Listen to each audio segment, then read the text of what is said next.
वंदे बोधमयम नित्यम शंकर ज्ञान रूपिणम शंकर गुरु रूपिणम याभ्याम बिना न पश्यन्ति सिद्धा स्वांत स्थमीश्वर।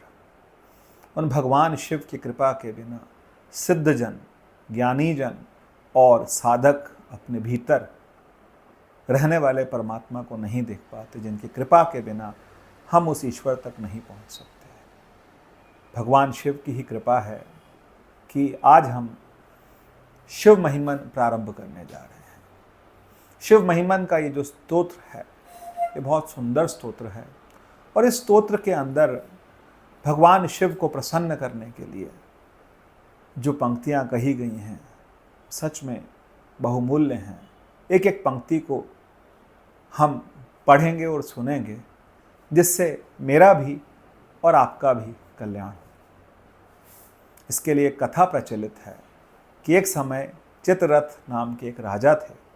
उन राजा ने भगवान शिव के बहुत बड़े भक्त थे, तो भगवान के लिए सुबह पूजन करने के लिए उन्होंने बहुत अच्छा एक बाग बनाया और उस बाग में बहुत से फूल लगवाए और उनको बहुत मन था कि इन फूलों से मैं भगवान शिव का अभिषेक करूं, और वो करते भी थे। एक समय पुष्पदंत नाम से एक गंधर्वों के जो राजा थे वो वहाँ से गुजरे, तो जो उन्होंने वो बाग देखा तो वो बाग उन्हें बहुत सुंदर लगा, वो फूल बहुत सुंदर लगे।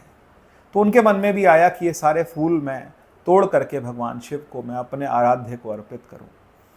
तो उन्होंने वो फूल तोड़ के ले गए। तो जब राजा के कर्मचारी आए तो उन्होंने देखा कि यहाँ तो फूल है ही नहीं। एक दिन हुआ, 2 दिन हुआ, 3 दिन, कुछ समय बीता, तो उन्होंने राजा से शिकायत करी कि कोई आता है और फूल लेकर के चला जाता है। तो राजा चित्ररथ ने शिव निर्माल्य का मतलब शिव के जो पूजा में जो उपयोग की गई वस्तुएं थी, जो बेलपत्री थी और उसके साथ साथ फूल थे, वो उसी बाग के मार्ग में बिछा दिए कि जब भी कोई व्यक्ति आएगा तो फिर वो उसका जो उस व्यक्ति का जो पुण्य होगा वो क्षय हो जाएगा। और ऐसा ही हुआ। जब उन्होंने डाला तो उस समय देखा कि पुष्पदंत आए और उनकी जो सारी शक्तियाँ थी और जो उनके पुण्य थे वो सारे क्षय हो गए, क्योंकि उन्होंने भगवान शिव का जो निर्माल्य था उसके ऊपर पांव रखा था। तो ऐसा जब उन्हें पता लगा कि मुझसे गलती हो गई है, मैंने बहुत बड़ा अपराध किया है, तो उन्होंने भगवान शिव से क्षमा याचना करी। और क्षमा याचना करने के साथ साथ उन्होंने भगवान शिव का ये बहुत सुंदर स्तोत्र पढ़ा।